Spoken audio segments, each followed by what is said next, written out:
Mechanical वाला classes. आज इस क्लास में हम बायोट नंबर देखेंगे। बायोट नंबर और हाइजलर चार्ट्स का क्या रिलेशन होता है और फूरियर नंबर। ओके, तीन टॉपिक हम डिस्कस करेंगे। तो स्टार्ट करते हैं बायोट नंबर। बायोट नंबर होता क्या है, आपने फिन के केस में भी देखा होगा जब मैं इफेक्टिवनेस और बायोट नंबर को कनेक्ट करता हूँ, बट यहाँ पर मैं बायोट नंबर थोड़ा डिटेल में पढ़ाऊँगा। सपोज मेरे पास कोई बॉडी है, सपोज मेरे पास कोई ये बॉडी है, ठीक है, ये बॉडी है मेरे पास। इस बॉडी का वॉल्यूम v है, बॉडी का वॉल्यूम v है, क्लियर। और सरफेस एरिया क्या होगा, as। ये बॉडी किसी एम्बिएंट में रखी है जिसका हीट ट्रांसफर कोफिशिएंट h है between fluid and surface and temperature T infinity है, ठीक है। अभी हम टेम्परेचर्स में जाएंगे नहीं। तो बायोट नंबर क्या कहता है, इस बॉडी का जो भी कंडक्शन रेजिस्टेंस है डिवाइडेड बाय जो सरफेस वे कन्वेक्टिव रेजिस्टेंस है, that is Biot number.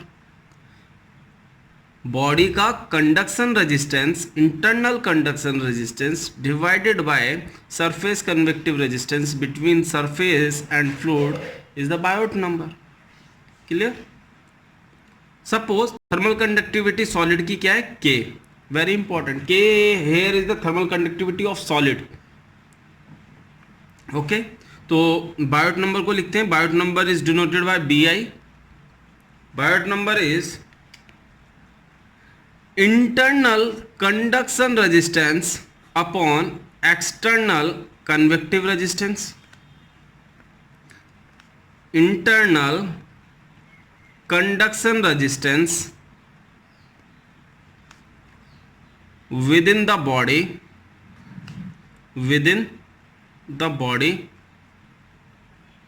divided by external convective resistance between surface and ambient fluid, surface and ambient fluid, clear. Conduction resistance क्या होगा, S अपॉन के ए, S। S क्या है यहाँ पर, characteristic dimension है। S क्या है हमारी, characteristic dimension, characteristic dimension, characteristic dimension है। यूनिट किस में होगी, लेंथ में होगी, मीटर में होगी, ठीक है। S इज इक्वल टू, वो मैं आपको बता दूंगा S क्या है यहाँ पर। S here is volume upon surface area, S here is volume upon surface area. पहले देख लेते हैं इंडक्शन रेजिस्टेंस क्या हो गया, S upon K A S, और external convective resistance 1 upon H A S. S common है दोनों में, देखिए यहाँ पर एस क्या है, एक्सपोज्ड एरिया है जो फ्लूइड और सरफेस के, एस डायरेक्ट कांटेक्ट में किसके, फ्लूइड के, एस कांटेक्ट में फ्लूइड के, एक्सपोज्ड एरिया हो गया। और हीट ट्रांसफर भी कंडक्शन के थ्रू सरफेस पे यहाँ पर बॉडी में ऐसे होगा, इस टाइप से होगा। जब हम स्लैब में हीट ट्रांसफर इस साइड डिनोट करते थे तो हम ये वाला एरिया लेते थे, right. In the same way जब heat transfer this way, in this way, इस तरह से हो रहा है तो हम क्या लेंगे, ये surface area internal conduction resistance में, ओके, क्लियर। यहाँ से मेरा AS से AS कैंसिल हो गया। What I will get here, HS upon K, where, important point my dear friends, very important, where, इसमें कंफ्यूज नहीं होना है, एग्जाम में कंफ्यूज करता है। Where K is the thermal conductivity of solid, thermal conductivity of solid, solid की thermal conductivity, important point, clear.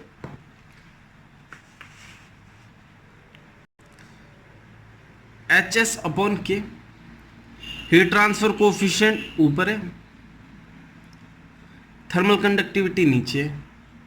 तो heat transfer coefficient क्या डिनोट करता है? Convection, and thermal conductivity denote करती है कंडक्शन। तो मैं इसे दूसरे फॉर्मूले में भी लिख सकता हूँ, दूसरे फॉर्मेट में, convection on the surface of body, convection on the surface of body divided by conduction within the body,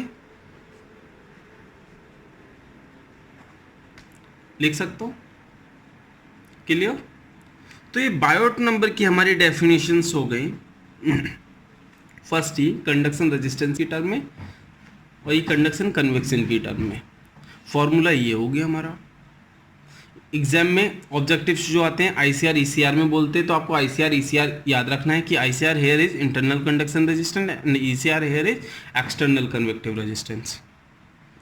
clear? अब सिग्निफिकेंस देख लेते हैं बायोट नंबर का। अगर बायोट नंबर मेरा स्मॉल है, स्मॉल बायोट नंबर क्या डिनोट करता है? देखिए, स्मॉल बायोट नंबर क्या डिनोट करेगा? बायोट नंबर क्या है हमारा? एच एस अपॉन के। अगर मेरी थर्मल कंडक्टिविटी इंक्रीज करती है तो बायोट नंबर डिक्रीज हो जाएगा।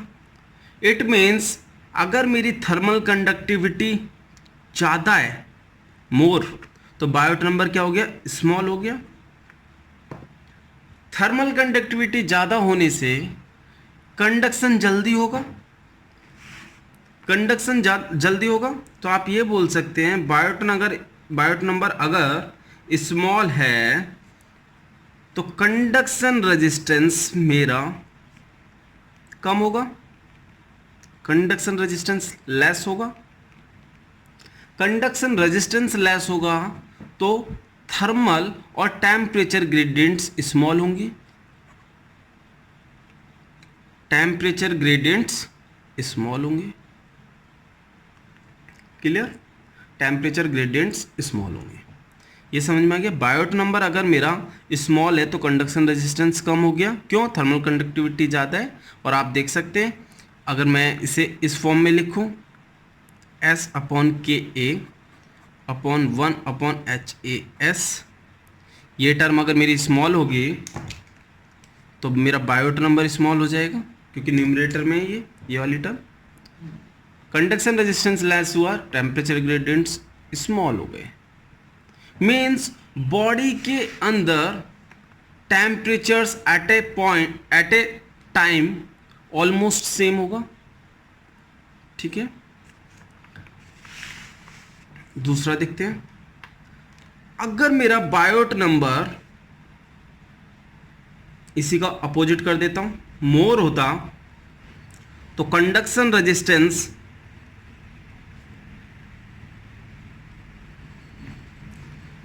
मोर होगा। क्यों?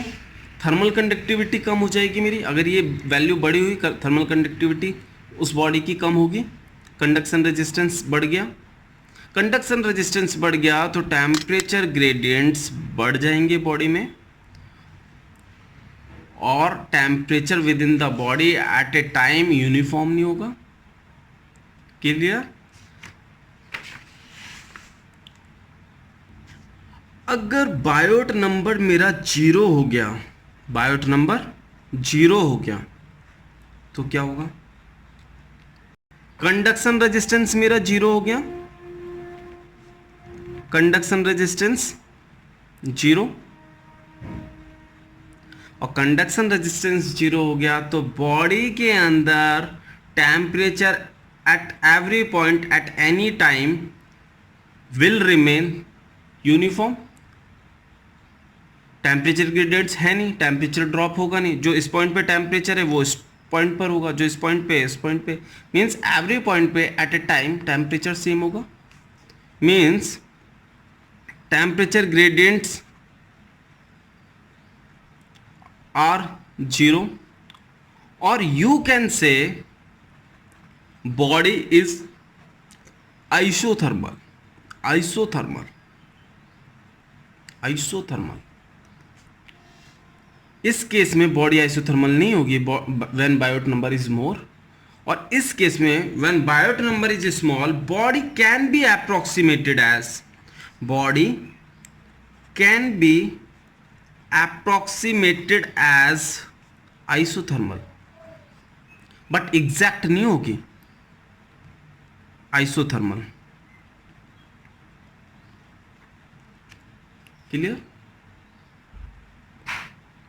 अगर बायोट नंबर 1 हो जाता है, Biot number is 1, Biot number क्या होता है हमारा, ICR upon ECR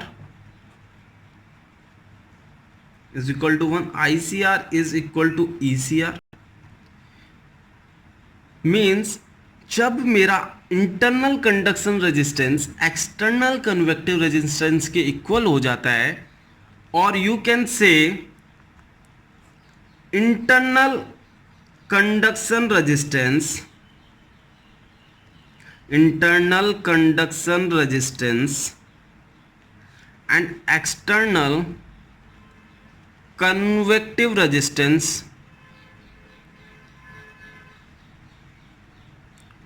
are almost of equal significance, or almost of equal significance। Equal significance का मतलब जब दोनों की वैल्यू बराबर है, equal significance, then Heisler charts can be used, Heisler charts can be used to determine transient heat flow rate and temperature distribution within the body, temperature distribution with in the body. Important point है, exam में पूछ लिया जाता है, with in the body exam में पूछ लिया जाता है। अगर बायोट नंबर 1 है तो हाइजलर चार्ट्स को हम यूज़ कर सकते हैं या नहीं कर सकते, या हाइजलर चार्ट्स को हम कब यूज़ करते हैं, बायोट नंबर की किस वैल्यू के लिए यूज़ करते हैं, हाइजलर चार्ट्स का यूज़ किस किस पर्पस के लिए कर सकते हैं, transient heat flow rate calculate करने के लिए कर सकते हैं, या temperature distribution with in body find out करने के लिए कर सकते हैं या नहीं कर सकते हैं। इंटरव्यू में काफ़ी बार पूछ लिया जाता है कि हाइजलर चार्ट और बायोट नंबर का आप रिलेशन बताइए, ठीक है। तो आपको बताना है बायोट नंबर जब 1 होता है, internal conductive resistance and external convective resistance और ऑलमोस्ट इक्वल सिग्निफिकेंस, तब हम हाइजलर चार्ट्स को ट्रांजिएंट हीट फ्लो रेट और टेम्परेचर डिस्ट्रीब्यूशन को फाइंड आउट करने के लिए यूज़ कर सकते हैं। ओके, अब हम बहुत ब्रीफ में फूरियर नंबर देख लेते हैं। Fourier number, Fourier number, Fourier number क्या होता है, एक तरह से डायमेंशनलेस टाइम है, डायमेंशनलेस टाइम है, ठीक है। पर्पस क्या होता है इसका, पहले फॉर्मूला देख लेते हैं। फूरियर नंबर को एफ ओ से डिनोट करते हैं, alpha T upon L C square, alpha T upon L C square. L C is nothing but characteristic length of the body, characteristic length of the body, or you can say where LC is volume upon surface area of the body, T is time and alpha is thermal diffusivity, alpha is thermal diffusivity of body, thermal diffusivity of body। और आपको पता है thermal diffusivity क्या होती है, alpha is equal to के bye रो C P, ठीक है। तो फूरियर नंबर क्या बताता है, आप देख सकते हैं यहाँ पर अल्फा क्या कर रहा है, डिफ्यूजन, डिफ्यूजिविटी क्या बताती है हमें कि किसी बॉडी की हीट डिफ्यूज करने की क्या कैपेसिटी है, कौन फास्ट करेगा, किस में हीट डिफ्यूज फास्ट होगी, अगर कंपैरिजन करें। तो यहाँ पर हमारा डायमेंशनलेस टाइम फूरियर नंबर बताता है ability of the heat to penetrate, ability of the heat to penetrate, किसी बॉडी में हीट को पेनिट्रेट करने की एबिलिटी, सपोज ये कोई बॉडी है, इसमें हीट को पेनिट्रेट करने में कितना टाइम लगेगा या उसकी क्या एबिलिटी है, वो हमें फूरियर नंबर बताता है। ठीक है, डायमेंशनलेस टाइम है, टी इज द टाइम। आप यूनिट्स देख सकते हैं, अगर मुझे डायमेंशनलेस प्रूव करना है तो यूनिट्स देखिए आप, अल्फा की क्या होती है मीटर स्क्वायर पर सेकेंड, टाइम की सेकेंड, एलसी करेक्टरिस्टिक डायमेंशन है वॉल्यूम अपॉन सरफेस एरिया, तो क्या बचेगी डायमेंशंस मीटर, तो ये मीटर स्क्वायर से मीटर स्क्वायर कैंसिल, एस से S cancel, so it is dimensionless. Clear, dimensionless. Biot number और फूरियर नंबर को हम आगे यूज करेंगे ट्रांजिएंट हीट फ्लो रेट और unsteady state heat flow rate में, जहाँ पर हम लंप्ड कैपेसिटी एनालिसिस को देखेंगे। ठीक है, अब हम फाइंड करेंगे करेक्टरिस्टिक डायमेंशन ऑफ बॉडी कैसे फाइंड आउट करते हैं, जिसे हम एस से भी डिनोट करते हैं और एल सी से भी डिनोट करते हैं। ठीक है, तो हम यहाँ पर एस लेकर चल रहे हैं। ओके, स्फेरिकल केस में देख लेते हैं, स्फेयर केसेस में, केस फर्स्ट स्फेयर। सपोज हमारे पास कोई ये स्फेयर है जिसकी रेडियस हमें आर दी है। Okay, characteristic dimension is purely dimensional case. Okay, characteristic dimension कैसे फाइंड करेंगे हम, S is equal to volume upon surface area. Volume here is 4/3 pi r cube and surface area here is 4 pi r square. Okay, तो यहाँ 4 pi से 4 pi cancel, r square से r square cancel, you will get r/3. So characteristic dimension of the sphere is r/3. In the terms of diameter you can write d/6. Okay, d/6 आपको याद रखना है और exam में direct use करना है conventional problems में। अब सेकंड केस हम देख लेते हैं सिलेंडर का, या सिलेंड्रिकल कोई बॉडी दे रखी होगी आपको, सिलेंड्रिकल कोई बॉडी दे रखी होगी आपको। ठीक है, जिसकी लेंथ एल है, रेडियस आर है। इस केस में S is equal to volume upon surface area, volume कितना होगा pi R square into L.